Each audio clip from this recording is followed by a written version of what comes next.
Welcome to the special coverage of India's tour of the West Indies, brought to you in association with Dafa News and Visit Trinidad and Tobago. India lost the first of 5 T20 international matches against the West Indies at the Brian Lara Cricket Academy in Trinidad and Tobago by a mere 4 runs. We have noted Indian sports journalist Harpal Singh Bedi joining us on the broadcast today. But first, let's cut across to Jelani Beckles for the match summary. Everyone, Jelani Beckles, Trinidad and Tobago Newsday, giving a report here for NewsX India. Well, West Indies pulled off a narrow 4-run victory against India in the first T20 international at the Brian Lara Cricket Academy. Batting first, West Indies scored 149 for 6. A small score, but I guess competitive nevertheless. Captain Rovman Powell scored 48 off 32 balls to lead the way for the West Indies team. Some much needed runs for the captain because he has been struggling of late. Nicholas Pooran, who has been in impressive form in Major League Cricket for his team, who led the Mumbai Indians New York team to the title Sunday. He chipped in with 41 off 34 balls, not scoring at his regular strike rate, but it was a valuable knock. Bowling for India, Ashdeep Singh and experienced spinner Chahal both took 2 wickets to sort of stem the flow of runs for West Indies. But in response, most people might have counted on India to get to the target, but some great death bowling led by Jason Holder and Romario Shepherd. Those fast bowlers really did the job. Romario Shepherd bowling many good Yorkers at the end to restrict India to 145 for 9 at the close to pull off the narrow win. Credit must be given to Tilak Sharma, who on debut scored 39 off 22 balls. Really impressive with his play. Just making his debut, it says a lot about the pool of players that India has at their disposal. So it's great that these guys could come in and immediately make an impact. But now action heads to Guyana for the second T20 on Sunday. It's expected to be hoping get a good crowd at the Guyana National Stadium in Providence, but time will tell. But as of now, the West Indies take a 1-0 lead in this series, and India will be hungry to get level on Sunday. With that, I would like to rope in Mr. Harpal Singh Bedi, a senior sports journalist. Sir, what is your first impression of the match yesterday? Well, the whole thing looked so casual. I don't think the Indians are taking this series so seriously, and they had taken West Indies for granted. So what happened in the ODI? They lost second match, which they should not have lost. And this match, I think there was no reason for them to lose. Although T20 is a gamble, actually. You can't say that any team can beat anybody. Netherlands beat West Indies also and knock them out of the World Cup. That is a different thing. But here the position is that you do not know what you are going to do. Like Mukesh Kumar should go ahead of Chahal, or Chahal should go there. And what was the manager or captain doing there? It's very interesting that since Rahul Dravid, the coach, he doesn't have that idea who should go first. And when they tried to stop Chahal, it was too late, and it was very hilarious. Number 1 team not sure of who is going to where. And Mukesh would have been much better. Now at the hindsight, if you think if Mukesh had gone ahead of Chahal, he might have scored. They needed 5 runs, 10 runs in 5 balls, which is highly possible in this type of game. People score even 20 or 30 runs in last over. So Indians had that batting potential. But I think the arrogance and that casualness let them down. And I can use these words only because there was no serious effort, first of all. And if after containing them at 149, you are not in a position to score 149 against a none too hostile bowling. So I think the whole approach was wrong. It was casual. Not wrong, it was casual and taking your opponent for granted. When after bundling out or restricting the West Indians for 149, I think Indians took it rather lightly and paid the price for that. Indeed, but India also played without their heavyweights Rohit Sharma and Virat Kohli. This is a trend we've seen in the T20 team, in fact, since our loss at the World Cup, how do you see this playing out, and who could India bank on to anchor their T20 team? Well, this team is, I think, well trained. You cannot keep on harping that, oh, what happened, so that you stop playing cricket without Virat Kohli and Rohit Sharma.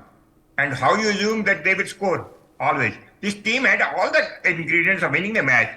It is up to you how your strategy didn't work out. Now, don't put blames on whether those players should have been there or not. So even if they had been there, if you're committing such blunders, India, now who goes ahead of you should be very sure that Chahal is not a batsman. Mukesh should have gone. Now this small thing made all the difference. Now whether Mukesh had scored or not, but then it is worth a chance to be taken. Now to say that Kohli or Rohit Sharma were not there, it doesn't cut an ice. It makes no difference. This team is very strong. I think that I hope the Indians win the next 4 matches, or at least the series. But it shows that how casual we are. And it also puts Rahul Dravid in a very poor, I think, poor form. He's not a good coach as far as a senior team is concerned. He has trained youngsters good. He has done very great job with the young team or the junior teams. But at this level, he has been found wanting. In the World Test Championship also final, keeping Ashwin out was a big question mark. Whether he would have made a difference or not, that was a different thing. But he was not played. And later on, he proved that he was worth playing because he took the wickets in the test matches. And yes, last night what happened was hilarious. If you are sending Chahal and then trying to take him back, you are a world #1 team, highly professional. And what if the umpires had to intervene and so let Chahal be let Chahal bat? And that makes all the difference. I don't think the absence of Kohli or Rohit Sharma would have made a difference. It is your attitude and your planning which made the difference. Indeed, the West Indies have lost the Test and ODI series.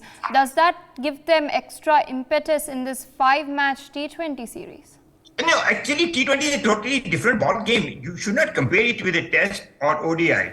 Any team on any day can beat you, any big team. T20 is a 120 ball format.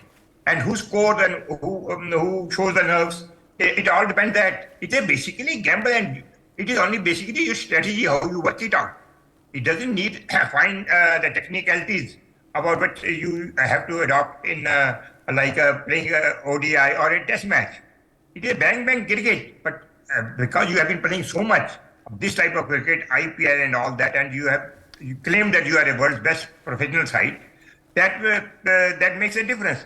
But now, as coming back to West Indies, they are only interested in T20, and they have nothing to lose. That destructive West Indies of the 60s or 70s or early 80s is gone.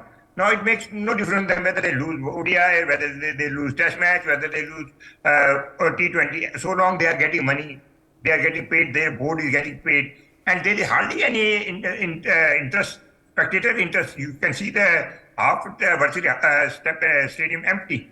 Even for T20, that shows that cricket is not attracting that much of talent or excitement in West Indies. What is to be done, it is their both headache. But as far as India is concerned, it is cause for concern. The way we lost, or way we lost the second match in the ODI, or the way that we played the whole series.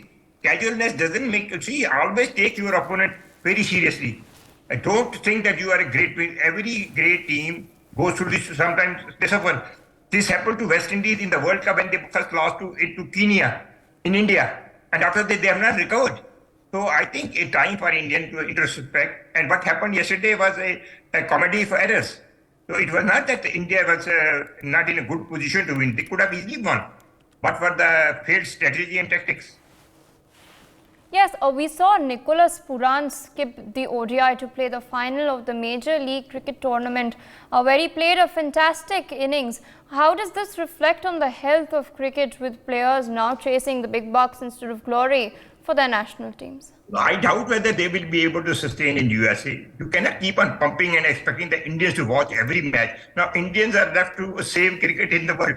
Now, you watch in USA also, then you have to see IPL, then you have to keep awake to see the World Cup or Asia Cup. Is it India's responsibility to run the cricket or what?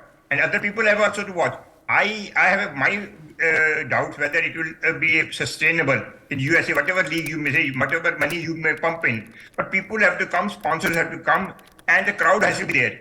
How much Indian diaspora will watch? They have other things to do also. There is a hard-working community. One or two matches here or there. I don't think it will make any difference to West Indies or India. I doubt whether you will be able to sustain at this level. The way they are pumping money, everybody is going to pump money in that league in USA from India. I don't know why, but there must be some reason for that. Talking of Nicholas Puran, he's an experienced batsman. After all, he played IPL, he led the West Indian team. West Indian team in T20 is a very dangerous side. They can beat anybody because they are very flamboyant cricketers. They do not. They don't have patience basically, and T20 is also you don't. If you are a patient cricketer, you cannot play T20. T20 is all flamboyance, and which they showed yesterday. Indeed, sir. With that, I'd like to thank you for joining us on this broadcast and presenting your analysis of India's performance in this T20 series. For more such videos, subscribe to the NewsX YouTube channel, hit the bell icon.